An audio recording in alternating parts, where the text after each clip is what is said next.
Hello, Stitchers. Welcome to Stitch Please, the official podcast of Black Women Stitch, the sewing group where Black Lives Matter. I'm your host, Lisa Woolfork. I'm a fourth-generation sewing enthusiast with more than 20 years of sewing experience. I am looking forward to today's conversation, so sit back, relax, and get ready to get your stitch together.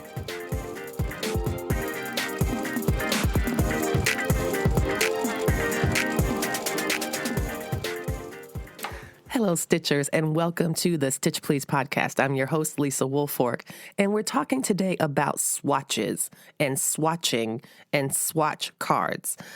This episode has a special Patreon bonus. If you are a Patreon subscriber, you will receive a file that has the swatch card template that I use to swatch my fabric, and I will be talking about these cards in great detail.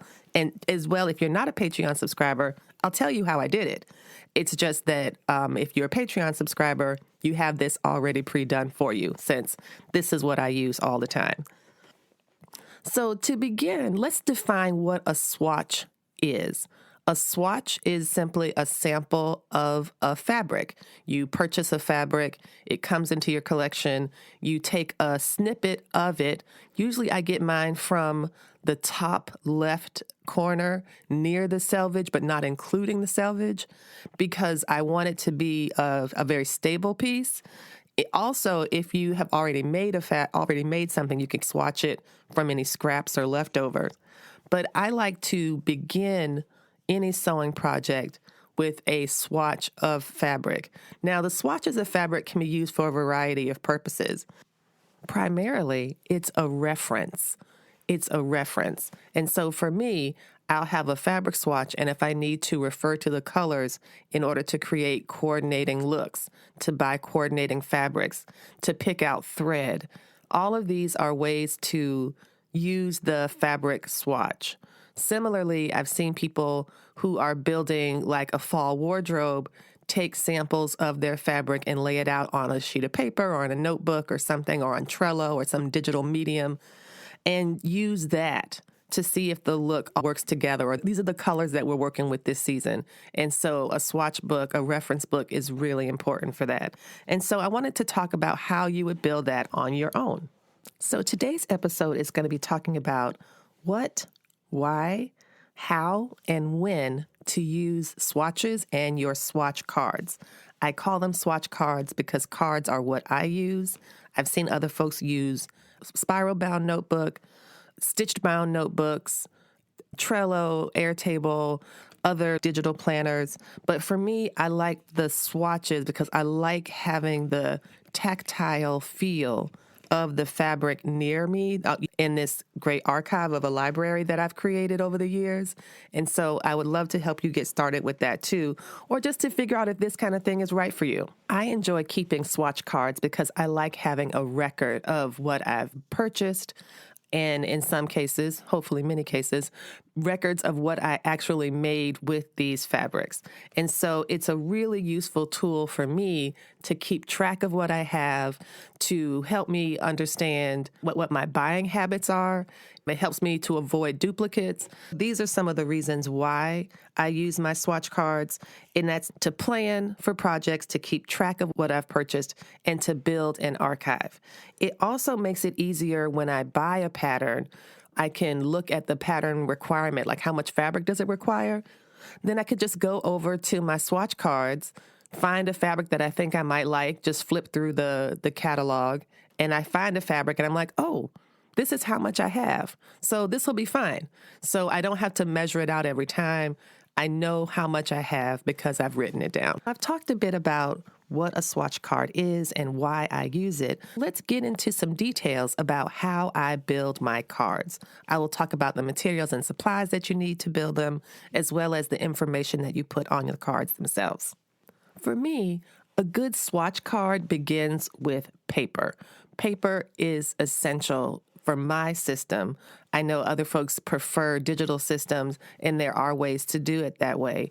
I prefer paper. I am such an old school nerd. I just love paper. I love stickers. I don't know if I would say I love washi tape, but I like stationery. So for me, a swatch card is a tactile experience.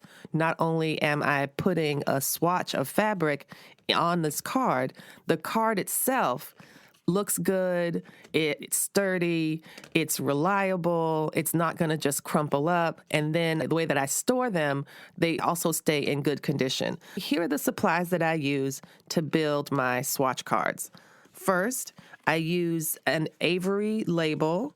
And I know that there's certain generic properties of the labels, but the ones that I use are Avery number 5264. Now, you don't have to write all this down because I'll put all this stuff in the show notes. Avery 5264. It's just a shipping label, but it allows you to put 6 card templates on one sheet of paper.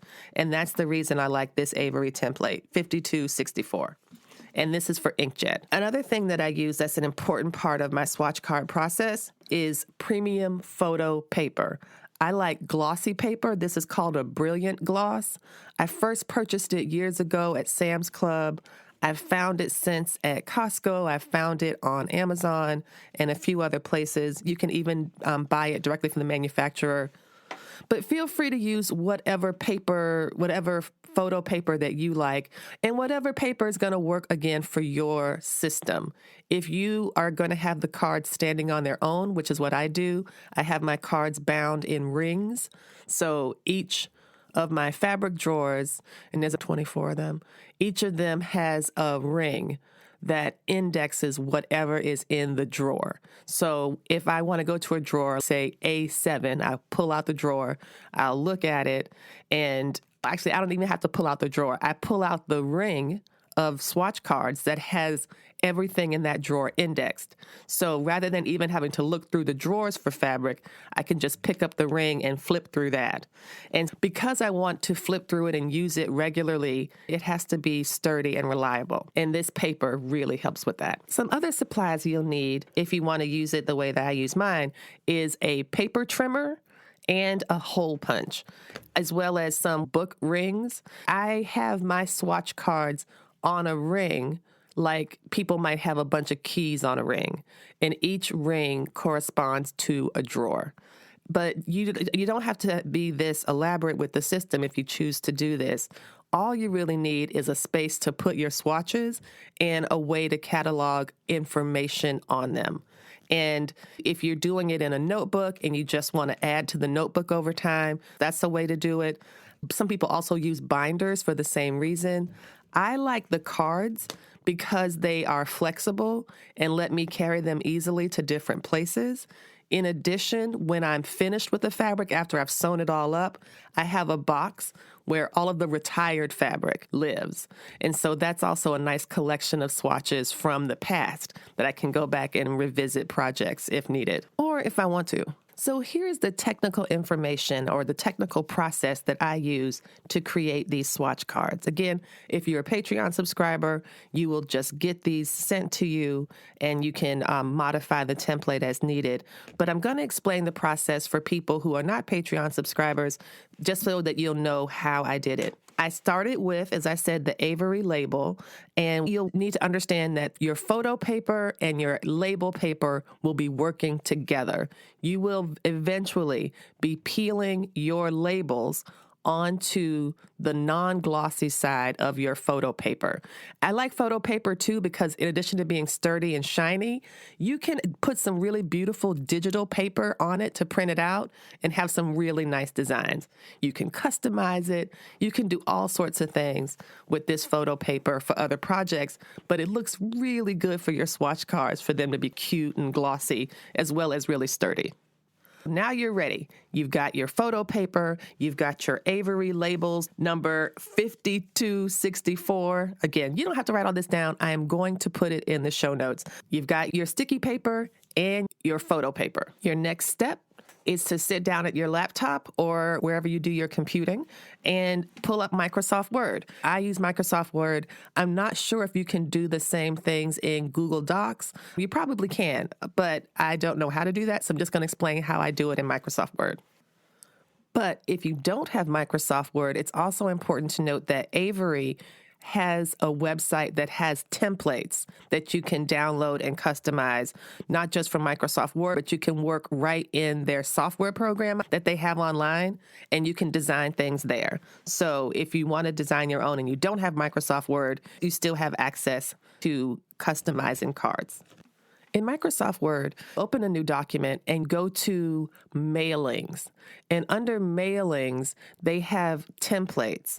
And they have lots of different companies that make labels. You go under templates and you look for labels. And once you identify the label that you need, you're going to put in the number 5264. You find that label and call it up and create new document. This will give you a Microsoft Word document that is perfectly formatted to the size of these 6 labels on one 8.5 by 11 sheet of paper. Now you're looking at this document. It's 6 blank squares on paper that's oriented probably north to south with the 8.5 by 11 inch at the top. What you'll want to do is to flip it sideways. You want to make that portrait view into landscape view so that now your 11-inch edge is at the top of the sheet. I like to start in the upper left-hand corner and create 2 text boxes. 1 text box at the top of that first label. You only want to work at 1 label at a time. The top label in the upper left corner, make 2 text boxes. Do that by going to Draw Text Box. You draw 1 text box that's about maybe 1 inch square. Mine might be 1.5 inch square. And then you draw another text box that's much bigger. And you can set this to fit within the boundaries of the label. So my text box that I've drawn, the second one, is 2.75 inches by 2.75 inches. So what you're looking at then is your screen. You're looking at your label template that is now in landscape mode. You're going to the upper left side of the document and putting in 2 text boxes. A small one that's about 1.5 inch square and a large one that's about 3 inches by 2.5 inches. That is your beginning. Now, inside each text box, you're going to write, surprise, some text. For your top box, you're going to write in paste swatch here. I know this might seem silly to tell yourself that this is what you're going to do, but it's a nice reminder and it's just good practice. And if you're having someone else help you, then that's good instruction. For the larger box, this is where all the essential information that I need for my projects goes. I always like to ask myself, if I'm going to buy a piece of fabric, what am I going to do with it? And have you ever looked at your fabric collection and looked through your stash and flipped through a drawer or a closet and been like, oh gosh, what was I thinking? What was that for? Now, if you have swatch cards, you know exactly what it's for, because when you bought it, you wrote down some ideas about what your plans were. And so that was my intention behind adding this information to my cards. So my large box that has all the content for the swatch above it has the following information. I write the word yards, and then I put 4 blank dots or 4 blank dashes next to the word yards. And the reason I do that is because if I start with a certain yardage, say I bought 6 yards, I will probably not use all 6 yards at one time. I might use 4. And then it's nice to know, okay, I had 6, I'll scratch out 6. No, I've used 4. That means I have 2. And that way you're watching the fabric be used. And that number of the original purchase will gradually go down. And that's just, again, a nice way to keep track of your inventory. In addition, beneath the word yards, I have the width. So it's a checkbox. Is it 45 inches wide, or is it 60 inches wide, or is it other?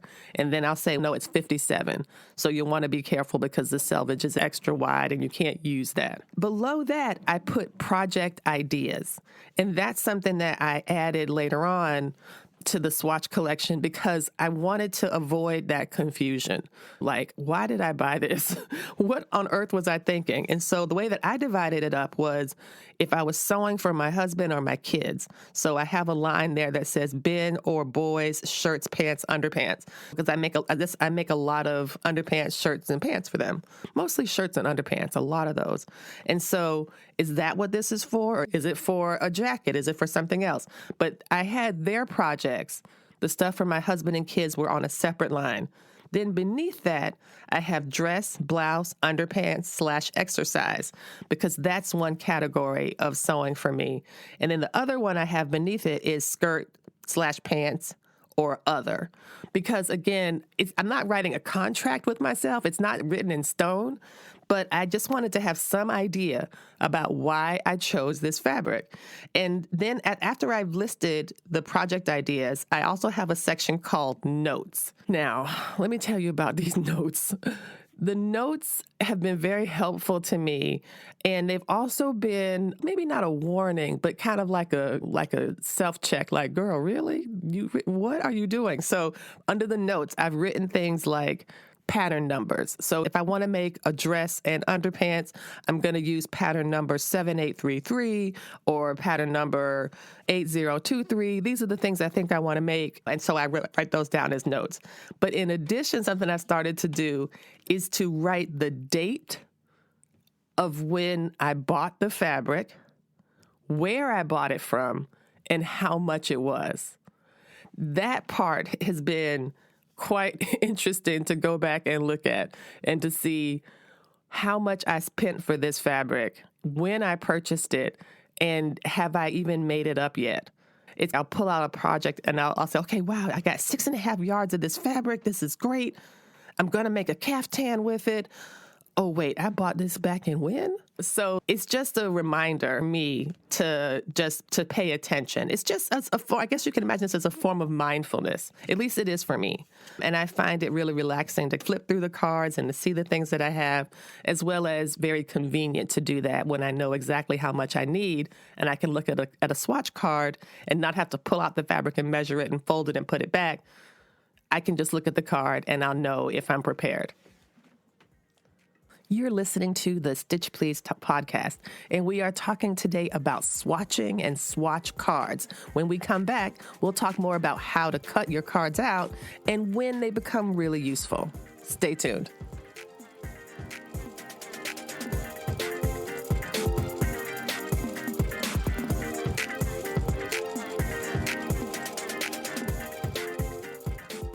The Stitch Please podcast is really growing. I want to thank you for listening to the podcast and ask a favor. If you are listening to this podcast on a medium that allows you to rate it or review it, for example, Apple Podcasts or iTunes, please do so. If you're enjoying the podcast, if you could drop me a 5-star rating, if you have something to say about the podcast, and you wanted to include that, a couple sentences in the review box of Apple makes a really big difference in how the podcast is evaluated by Apple, how it becomes more visible. It really is a way to lean into the algorithm that helps to rank podcasts. So if you had time to do that, to drop a little line in the review feature of the podcast, that would be really appreciated, and it would help us to grow even further and faster.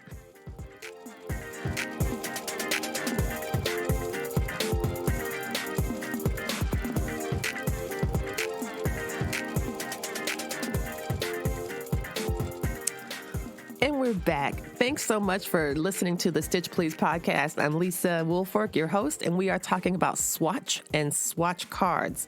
So in the previous segment, we talked about where to get the materials you need for your swatch cards, what materials you need.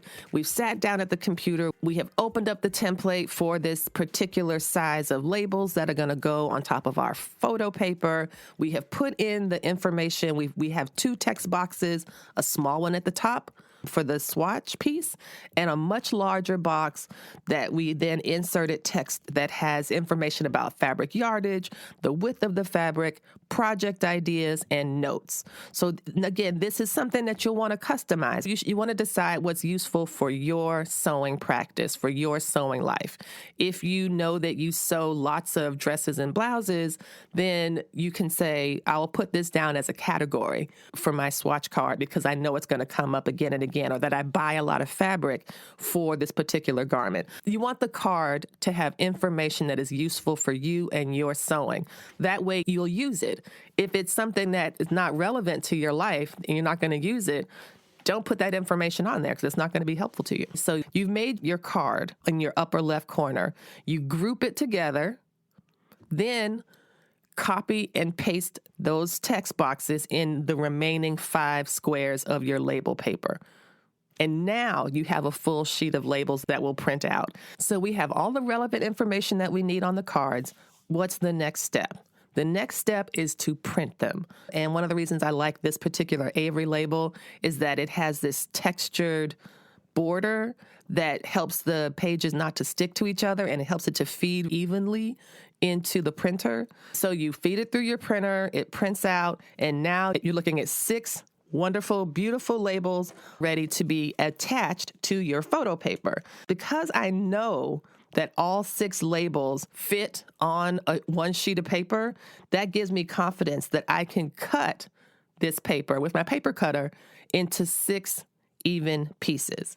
That's why it's important to measure 4.5 inches tall, and the cross width for my other piece is like 3.5, or no less than that, like 3 3/8. And that kind of precision is important for this process because if you cut one too big, one will be too small. So you'll just want to figure out how you want to transfer the lines or just wing it. I tend just to wing it. And I know if I'm cutting it into 6 even pieces, this sticker will fit. And that's all you need is the sticker to fit. So cut in half the long way first. So I know I have 2 even pieces. And then I cut the crossways, doing your best to make sure that you are cutting them evenly. After I've cut them evenly, I peel off the stickers from the sheet and stick them onto my freshly cut cards. And after that, I put a hole in the upper left because I keep mine on a ring. I used to put these circles that are shaped a little like donuts, and they are meant to reinforce punched holes in notebook paper. I used to use those, but now that I switched to a good photo paper, I don't need it. Now you have some beautiful cards. You've got a stack of cards. At least you've got 6, and you could always do more. Mine on the back have this pretty image of sewing patterns and dresses and scissors, but you can customize it with whatever you want. You could make a digital paper of your own face. I guess I should maybe show you how to do that if people are interested.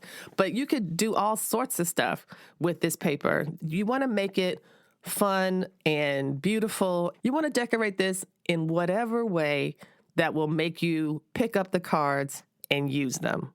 If you don't need them to be pretty, if you don't need them to have digital backgrounds or whatever, that's also fine. Whatever it takes for you to use it is what's the right thing for you to do. Now you've got this wonderful stack of cards. What do you do next? When do you use them? We've already talked a bit about how you use them by making the fabric swatch and attaching it to the card and filling in the information. But when do you do this? I think that there's 3 distinct times that I have used them, and this is what I'm basing my recommendations on. The first thing I would say is to use them before you need them. Make them before you need them. And I love to say, I didn't originate this phrase, but I think it's true. If you stay ready, you don't have to get ready. And so for me, it's always important to have 5 or 6 swatch cards ready to go. Just so when I buy fabric and it comes into the house, all I need to do is take a swatch from it right away, fill it in right away.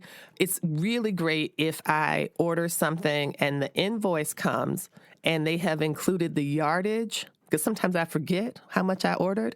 They include the yardage on the invoice. So when I take out my swatch card, I can just look at the invoice and say, oh, okay, I got 2.5 yards of this. All right, I'll put that there. Oh, I got 4 or 5 yards of this. I'll put that there. So it makes it easy to get the information without having to do any measurement at all. So that's one of the reasons why I think it's important to have the cards ready before you need them. The second place that I've used them that's been very helpful is when I go fabric shopping.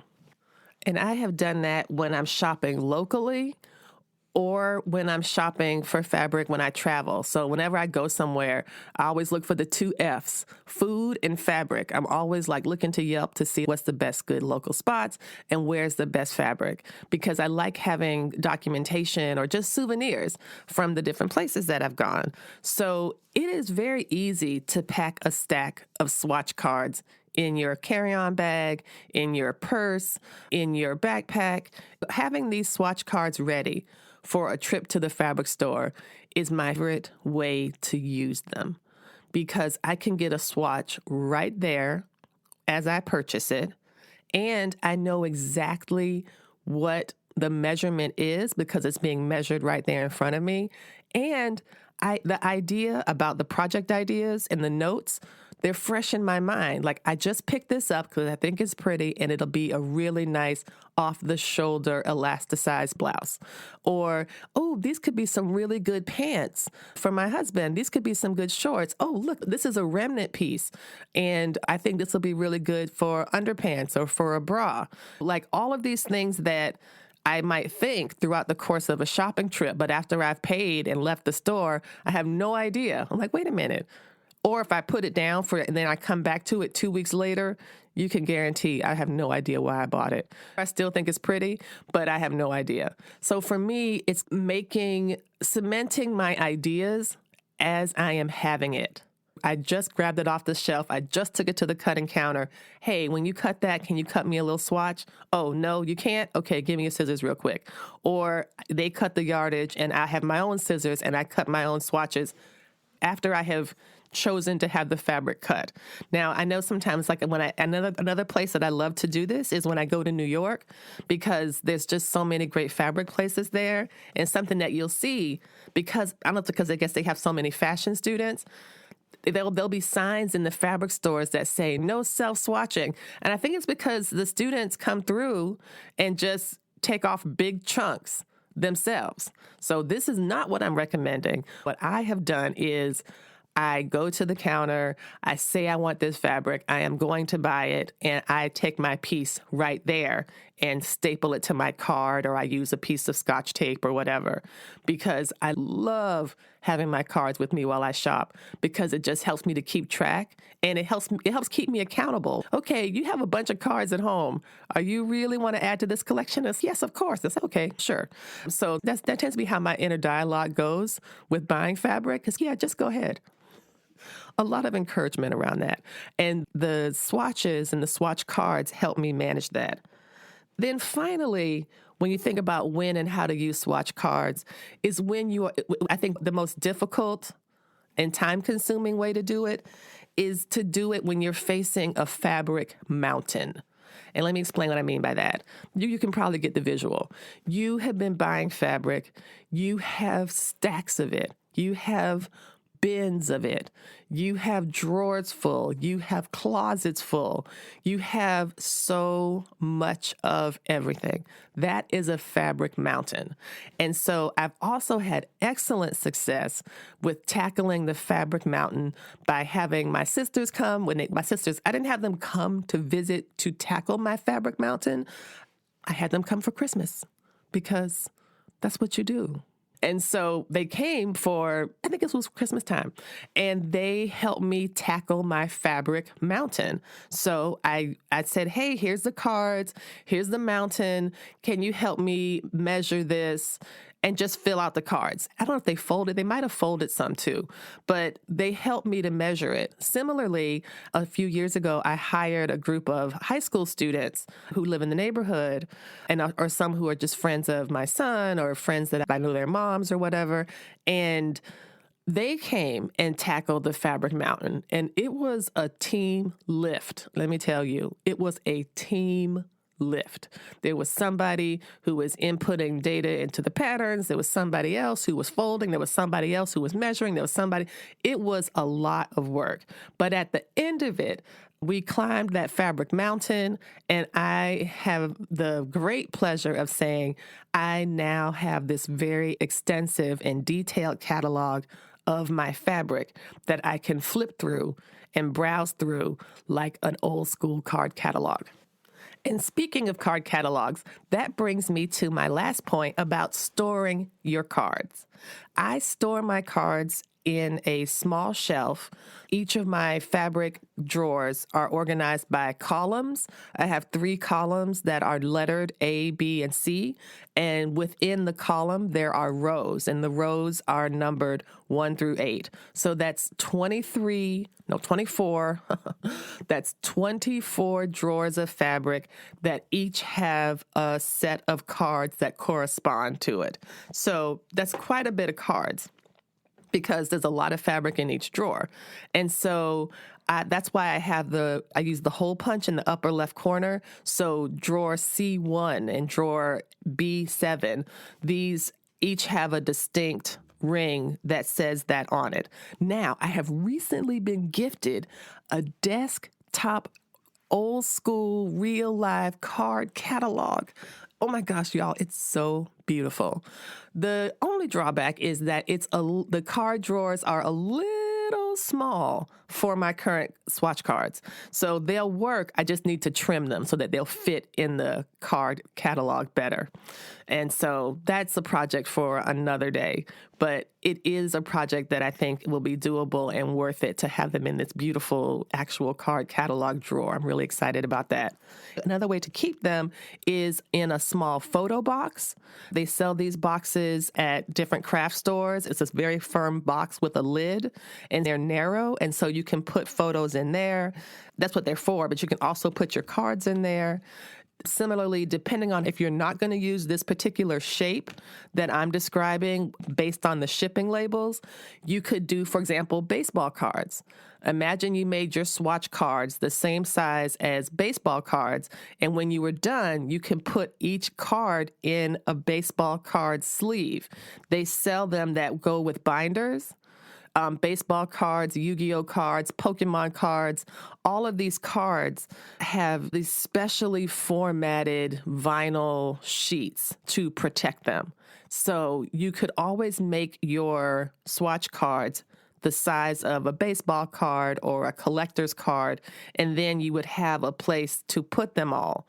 And that could be another method as well. So we've been talking today about swatch and swatch cards. I hope this episode has been useful to you. I hope it inspires you to organize your fabric collection in a way that's useful to you. You don't have to do what I'm doing. I'm not sewing your clothes. It's like they say, run your own race. You have to use this practice if it is useful to you. It's been very useful to me. I've really enjoyed it over the years. And I do love to be able to have such quick and easy access to the fabric that I have, as well as the way that the notes section of the cards gives me a chance to commit to a project before I even start. Not all of the fabric that I've chosen has notes and plans, but at least I know how much I have, and that is an important start. So hopefully this will get you thinking about swatch cards. If a swatch card and a swatch method or a swatch archive is helpful to you, I hope you enjoyed this episode. We will be talking more about fabric organization and these kind of things throughout the podcast, because I know organizational tips are things that people are interested in. So that's what this episode is about. Thank you for listening, and we will see you next time.